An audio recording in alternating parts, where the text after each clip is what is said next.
Friends நம்ம இன்னைக்கு இந்த வீடியோல நீங்க எல்லாரும் கேட்டுக்கிட்டு இருந்த வாசக்கால் மாலை எப்படி ரெடி பண்றதுன்னு பார்க்கலாம். அதுக்கு முன்னாடி உங்களுக்காக ஒரு குட்டி பதிவு. இந்த நூல் பாத்தீங்கன்னா மாலை ரெடி பண்றதுக்கு இந்த மாதிரி பெரிய பெரிய வாசக்கால் மாலைலாம் ரொம்ப நீளமா இருக்கும் இல்லைங்களா? இப்போ ஒரு 5 அடி 5.5 அடி அந்த மாதிரி நம்ம ரெடி பண்ணுவோம். அதுக்கெல்லாம் பாத்தீங்கன்னா இந்த மாதிரி திக்கான நூல்ல கோர்க்கும் போது தான் அது வந்துட்டு அத்துக்கிட்டு வராம இருக்கும், நல்லா ஸ்ட்ராங்கா இருக்கும். இந்த நூல் பாத்தீங்கன்னா எல்லா ஃபேன்சி ஸ்டோர்லயுமே ஓரளவுக்கு ஃபேன்சி ஸ்டோர் புக் ஸ்டால்ல ஈஸியா கிடைக்குது. இது பேர் வந்துட்டு பாத்தீங்கன்னா பைண்டிங் நூல். நம்ம சின்ன வயசுல ஸ்கூல் படிக்கும் போதெல்லாம் புக்கு பைண்டிங் பண்ணுறதுக்கு புக்கு தைக்கிறதுக்குலாம் யூஸ் பண்ணுவாங்க இல்லைங்களா, அந்த நூல். இது வந்து ஃபேன்சி ஸ்டோரில் பைண்டிங் நூல்னு தான் கேட்டு வாங்கியிருந்தேன். இந்த நூல் பார்த்தீங்கன்னா ஒரு சின்ன நூல் கண்டு வந்துட்டு 20 ரூபா, பெரிய நூல் கண்டு நல்லா குண்டு அந்த சைடு வச்சுருக்கிறேன் பார்த்தீங்கன்னா அது வந்து 40 ரூபா. இது நார்மலாக பூ கட்டுற நூலை விட இன்னும் கொஞ்சம் லைட்டாக திக்காக இருக்குது, அவ்வளோதான். இந்த நூல் பார்த்தீங்கன்னா மாலை கோர்க்கிறதுக்கு நல்ல எவ்வளோ வெயிட்டான மாலைனாலும் இந்த நூலில் கோர்க்கலாம், ரெட்டையாக போட்டு கோர்க்கலாம். அப்படி இல்லைன்னா நூலை வந்து ரெட்டையாக மடித்து போட்டோம்னா ஊசியில் 4 நூலாக வரும், அந்த மாதிரி 4 போட்டு கூட கோர்த்துக்கலாம். இது நல்ல திக்கான நூல். இந்த நூலில் மாலை கோர்க்கிறதுனா நீங்கள் எவ்வளோ பெரிய மாலை வேணாலும் கோர்த்துக்கலாம், ரெட்டையாக போட்டு கோர்த்துக்கங்க.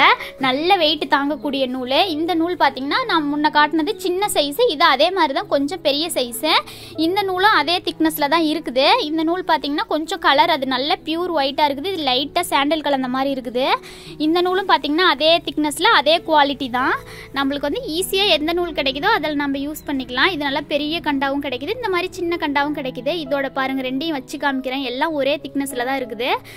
நான் வந்துட்டு பார்த்தீங்கன்னா நார்மலாக உள்ளன் நூல் தான் மாலை கோர்க்கிறதுக்குலாம் யூஸ் பண்ணுவேன். அது வந்து சாமி வந்து கீழே இருக்குது இல்லைங்களா, சாமி கீழே இருக்கிறதுனால மாலை போடும்போது மாலையோட வெயிட் வந்து கீழே தரையில் மோதிக்கும். அப்போ வந்து மாலை வந்து ஒன்றும் டேமேஜ் ஆகாது. நல்லா சாமி நின்றுட்டு இருக்குது, இன்னும் நல்லா பெரிய மாலையாக ரெடி பண்ணணும் அப்படிங்கிற பட்சத்தில் உள்ளன் நூலில் கோர்க்க வேண்டாம், இந்த மாதிரி நூலில் கோர்த்துக்கங்க. நம்ம பூ கட்டுறதே பூ கோர்க்கிறதெல்லாம் சாதாரணமாக நம்ம பூ கட்டுற நூல்லையே சாதாரணமாக மளிகை கடையிலேயே கிடைக்கும் இல்லைங்களா, அந்த மாதிரி நூலில் கட்டிக்கலாம் கோர்த்துக்கலாம். ஆனால் மாலை கோர்க்கிறது மட்டும் பார்த்தீங்கன்னா இந்த மாதிரி நூலில் நல்ல சின்ன மாலையிலேருந்து நல்ல பெரிய மாலை நல்ல வெயிட்டான மாலை வரைக்கும் இந்த நூலில் கோர்க்கும் போது மாலை வந்துட்டு ஒன்றுமே டேமேஜ் ஆகாது, நல்ல ஸ்ட்ராங்கான நூல். அடுத்து நம்ம ரொம்ப ஈஸியாக வாசக்கால் மாலை எப்படி ரெடி பண்ணுறதுன்னு பார்க்கலாம் வாங்க. வாசக்கால் மாலை ரெடி பண்ணுறதுக்காக நான் வந்து ஒரு 5 வகையான பூக்கள் எடுத்து வச்சிருக்கிறேன். அதில் வந்து எல்லாத்துலேயுமே அரை கிலோ எடுத்துக்கிட்டோமா, தோரணம் 2 சைடும் வாசக்காலோட 2 சைடும் போதுமானதாக இருக்கும். எல்லா பூக்கள்லையுமே அரை கிலோ எடுத்துக்காங்க. துளசி மட்டும் கம்மியாக ஒரு 1/4 கிலோ துளசி எடுத்துக்கிட்டிங்கன்னா போதும். அடுத்தது ஊசியில் மாலை வந்து எவ்வளோ நீளம் 5 அடி வேணுமா 5.5 அடி வேணுமா எவ்வளோ நீளம் வேணுமோ அவ்வளோ நீளத்துக்கு நூல் போட்டுக்கிட்டு இந்த மாதிரி முடி போட்டுக்காங்க. அப்போ தான் நம்ம ஆணியில் மாட்ட முடியும். அதோட நுனி கடைசி பகுதியில் இந்த மாதிரி நல்ல ஸ்ட்ராங்காக முடி போட்டுக்காங்க. இந்த மாலை எடுத்த பின்னாடி தான் எனக்கு அந்த நூல் கிடச்சிச்சு, அதனால தான் நான் இந்த மாலை வந்துட்டு உள்ளன் நூலே ரெடி பண்ணுறேன். நீங்கள் ரெடி பண்ணுறதுனா அந்த பைண்டிங் நூலில் ரெடி பண்ணிக்கோங்க. நான் அடுத்த டைம் மாலை ரெடி பண்ணும்போது பைண்டிங் நூலில் ரெடி பண்ணி காமிக்கிறேன். இப்போ நம்ம ஃபஸ்ட்டு துளசி கோர்த்துக்கலாம். துளசி பார்த்தீங்கன்னா நம்மளோட விரல் நீளத்துக்கு கட் பண்ணி எடுத்து வச்சிருந்தோமா ஒவ்வொன்றா எடுத்து கோர்த்துக்கலாம். இது ஒன்றும் பின்னாடி ஒன்று வர மாதிரிலாம் கோர்க்க தேவையில்ல, நம்ம கேப் இல்லாமல் ரவுண்டாக கோர்த்தமா போதும். இது வந்து 1 ஜான் நீளத்துக்கு இந்த மாதிரி கோர்த்துக்கலாம். துளசி பார்த்தீங்கன்னா ஈஸியாக பூ கோர்க்கிற மாதிரியே நல்லா கோர்த்துக்கலாம். அதோட காம்பு ஈஸியாக ஊசியில் இறங்கும். நம்ம துளசிக்கு பதிலாக வேப்ப இலை மறிக்கொழுந்து கூட யூஸ் பண்ணிக்கலாம். துளசி பாருங்க கொஞ்சம் கொஞ்சமாக சின்ன ஊசியாக இருந்தால் கூட பரவாயில்ல, இந்த மாதிரி கொஞ்சம் கொஞ்சமாக கோர்த்து இந்த மாதிரி நூலில் தள்ளிக்கலாம். இது பாருங்க வாசக்காலில் அந்த ஆணியில் மாட்டுற மாதிரி இந்த மாதிரி ரவுண்டாக விட்டுருங்க. அப்படி இல்லைன்னா பின்னாடி கொஞ்சம் நூல் விட்டு இந்த மாதிரி கோர்த்துக்கங்க. ஒரு ரோஸ் காம்பு வச்சு கூட முடி போட்டு கூட கோர்த்துக்கங்க. துளசி வந்து நம்ம முன்னாடி சொன்ன மாதிரி 1 ஜான் நீளத்துக்கு கோர்த்துக்கலாம். அவ்வளோதான். இந்த அளவுக்கு நம்ம துளசி கோர்த்துட்டு அடுத்து செவ்வந்தி பூ கோர்த்துக்கலாம். செவ்வந்தி பூ பார்த்தீங்கன்னா நான் ஒரு 4 கலர் செவ்வந்தி பூ எடுத்து வச்சிருக்கிறேன். 4 கலரில் ஃபஸ்ட்டு நம்ம மஞ்சள் கலர் கோர்த்துக்கலாம். மஞ்சள் கலரே பார்த்தீங்கன்னா இந்த மாதிரி மாலை கொஞ்சம் நல்லா குண்டு மாலையாக வேணும். வாசக்கால் மாலை நல்லா குண்டு மாலையாக வேணும்னா காம்பு கொஞ்சம் விட்டு முன்னாடி கொஞ்சம் விட்டு கோர்த்துக்கங்க. இந்த மாதிரி விட்டு கோர்க்கும் போது 6 பூ 7 பூ வரைக்கும் ஒரு ரவுண்டுக்கு பிடிக்கும். அந்த மாதிரி வைக்கும் போது நல்லா மாலை குண்டு மாலையாக வரும். நம்ம இது மாதிரி பால் காய்ச்சும் போதெல்லாம் போட்டோம்னா ரொம்ப நல்லா கிராண்டா இருக்கும். ரவுண்டா இந்த மாதிரி 6 பூ 7 பூ கோர்த்துட்டு சென்டரா பார்த்து இந்த மாதிரி ஒரு பூவோட காம்பை கட் பண்ணிட்டு கோர்த்துக்கங்க. இதே மாதிரி நம்ம எல்லோ கலர் பூவை 1 ஜான் நீளத்துக்கு கோர்த்துக்கலாம். அதாவது 1 ஜான் நீளம் அப்படின்னு பார்த்தீங்கன்னா நம்ம துளசி எவ்வளோ நீளம் கோர்த்தமோ அவ்வளோ ஹைட்டு கோர்த்துக்கிட்டோமா போதும். நான் வந்து இன்னைக்கு நல்லா கொஞ்சம் கிராண்டாக நல்லா குண்டு மாலையாக ரெடி பண்ணியிருக்கிறேன். இதே மாதிரி இது வந்துட்டு பால் காய்ச்சுற டைம் அந்த மாதிரி கொஞ்சம் நல்லா கிராண்டாக ஃபங்க்ஷன் பண்ணுற டைமில் போடும்போது தான் நல்லாயிருக்கும். சாதாரணமாக நம்ம வீட்டில் பூஜை பண்ணுறோம் சிம்பிளாக மாலை ரெடி பண்ணணும் அப்படின்னா நான் வந்து இன்னொரு வீடியோவில் உங்களுக்கு ஒரு 2 கலர் பூவை மட்டும் வச்சு நான் சிம்பிளாக ரெடி பண்ணி காட்டுறேன். செவ்வந்தி பூ கோர்த்ததுக்கு அப்புறமா நம்ம ரோஸ் கோர்த்துக்கலாம். ரோஸும் பார்த்தீங்கன்னா அதே மாதிரி ரவுண்டாக 6 ரோஸ் 7 ரோஸ் வச்சுட்டு சென்டராக ஒரு ரோஸோட காம்பை கட் பண்ணிவிட்டு இந்த மாதிரி சென்டராக கோர்த்துக்கங்க. இன்னைக்கு வாசக்கால் மாலை ரெடி பண்ணுறது பார்த்தீங்கன்னா, மாலை நம்ம அதுக்கு முன்னாடிலாம் மாலை ரெடி பண்ணணும் இல்லைங்களா, அதே மெத்தட் தான். ரவுண்டாக பூவை கோர்த்துட்டு சென்டராக ஒரு பூவோட காம்பை கட் பண்ணிவிட்டு கோர்த்துக்கிறது தான். இந்த மெத்தடில் தான் ரெடி பண்ணுறேன். அடுத்த டைம் உங்களுக்கு இன்னொரு மெத்தடில் சாதாரணமாக சிம்பிளாக ரெடி பண்ணி காமிக்கிறேன். இதே மாதிரி கோர்த்துக்கோங்க. செவ்வந்தி பூ வந்துட்டு எல்லாருக்கும் எல்லா கலரும் கிடைக்காது இல்லைங்களா, அதுக்கு பதிலாக நம்ம ஒயிட் கலரில் சம்மங்கி பூ கூட கோர்த்துக்கலாம். சம்மங்கி பூ கோர்க்கும் போது பார்த்தீங்கன்னா காம்பை கொஞ்சம் நேரத்துக்கு விட்டுட்டு கட் பண்ணிக்கோங்க. கட் பண்ணிவிட்டு ஒன்றும் பின்னாடி ஒன்று வர மாதிரி கோர்த்துக்கலாம். இது கூட அவ்வளோதான். இந்த மாதிரி ரோஸ் கோர்த்துட்டு அடுத்து ஒயிட் கலர் செவ்வந்தி பூ கோர்த்துக்கலாம். கலர் காம்பினேஷன் வந்துட்டு நம்ம கலராக நம்மளுக்கு பிடிச்ச மாதிரி எல்லோ கலர் எங்கே வரணும், ரெட் கலர் எங்கே வரணும்னு நம்மளுக்கு பிடிச்ச மாதிரி இதை விட பாதி அளவு கூட கம்மியாக கட்டுக்கட்டாக வர மாதிரி கூட கோர்த்துக்கலாம். அது வந்து நம்மளோட இஷ்டம் தான். நான் இன்றைக்கி கொஞ்சம் லென்த்தாக ஒவ்வொரு ஜான் வர அளவுக்கு கோர்த்துருக்கிறேன். இந்த மெத்தடில் வேணாலும் கோர்த்துக்கலாம். அப்படி இல்லைன்னா கலர் வந்து நம்மளுக்கு பிடிச்ச மாதிரி மாற்றி கூட கோர்த்துக்கலாம். ஒயிட் கலர் செவ்வந்தி பூவும் அதே மாதிரி தான். ரவுண்டாக 5 பூ 6 பூ வச்சுட்டு அதுக்கப்புறமா சென்டராக பார்த்து ஒரு பூவோட காம்பை கட் பண்ணிவிட்டு இந்த மாதிரி கோர்த்துக்கலாம்.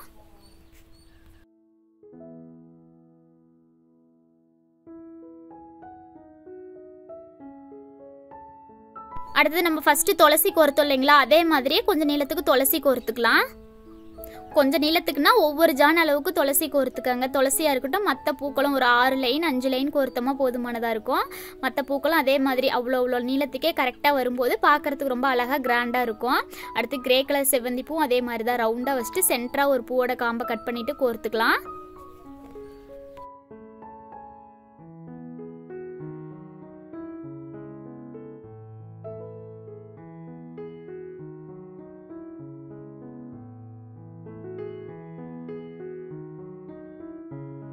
அடுத்தது ஒயிட் கலர் செவ்வந்தி பூ கோர்த்துக்கலாம். பாருங்க, இதுவும் அதே மாதிரி தான். ஃபர்ஸ்ட் கோர்த்த மாதிரியே தான்.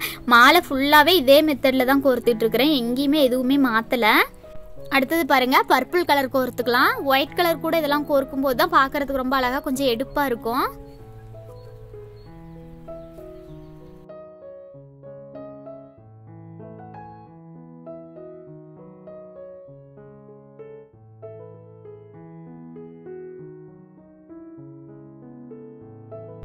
அடுத்து நம்ம கொஞ்சம் நீளத்துக்கு துளசி கோர்த்துக்கலாம். துளசிக்கு அடுத்து ஒயிட் கலர் செவ்வந்தி பூ கோர்த்துக்கலாம். அடுத்து ரெட் கலர் ரோஸ் கோர்த்துக்கலாம். இதுக்கப்புறமா நம்ம எல்லோ கலர் செவ்வந்தி பூ மறுபடியும் கோர்த்துக்கலாம். மேலே கோர்த்தோம் இல்லைங்களா, அதே மாதிரி தான் எல்லோ கலர் செவ்வந்தி பூ கோர்த்துக்கலாம். ரோஸ் கோர்த்ததுக்கு அடுத்து எல்லோ கலர் கோர்த்துக்கலாம். பாருங்க,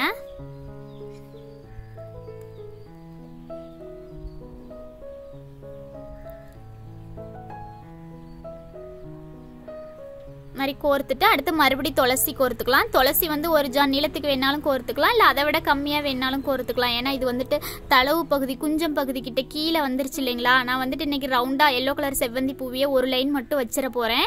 இதுக்கு பதிலாக நம்ம வந்துட்டு குஞ்சம் மாதிரி வேறு மாதிரி மெத்தடில் கூட ரெடி பண்ணலாம். இன்றைக்கி சிம்பிளாக இந்த மாதிரி ரெடி பண்ணிட்டேன். இன்னொரு டைம் ரெடி பண்ணும்போது வேறு மாடலில் குஞ்சம் ரெடி பண்ணி காமிக்கிறேன். நான் ரெட் கலர் ரோஸ் கோர்த்தேன் இல்லைங்களா, அதுக்கு பதிலாக நம்ம கோழி கொண்டை கூட கோர்த்துக்கலாம்.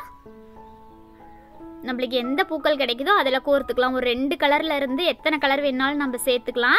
நார்மலாக 2 கலர் கூட நம்ம துளசி மறி கொழுந்து வச்சு கோர்த்தோம்னாவே ரொம்ப அழகா இருக்கும். நான் இன்னைக்கு 4 கலர் செவ்வந்தி பூவும் அடுத்து எக்ஸ்ட்ரா ரோஸும் துளசியும் வச்சிருக்கிறேன். கடைசியாக முடி போடுறது பாருங்க, கொஞ்சம் நீளத்துக்கு நூலை விட்டு கட் பண்ணிட்டு இந்த மாதிரி ஒரு முடி மாதிரி போட்டுட்டு ரொம்ப இருக்காம அதுக்குள்ள செவ்வந்தி பூவோட காம்பியை வச்சு ஒரு 5-6 முடி போட்டுக்கலாம். இந்த மாதிரி நல்லா இறுக்கமா முடி போடும்போது நம்ம கீழாப்புல தொங்க விட்டு தானே வாசப்படியில் மாட்டுவோம். அந்த மாதிரி மாட்டும் போது பூவெல்லாம் நெருக்கிட்டு தொங்கிட்டு வராது. இந்த மாதிரி நல்லா இறுக்கமா முடி போட்டுக்கங்க. முடி போட்டு செவ்வந்தி பூ காம்பு எக்ஸ்ட்ரா இருந்தா கூட இந்த மாதிரி கட் பண்ணிருங்க.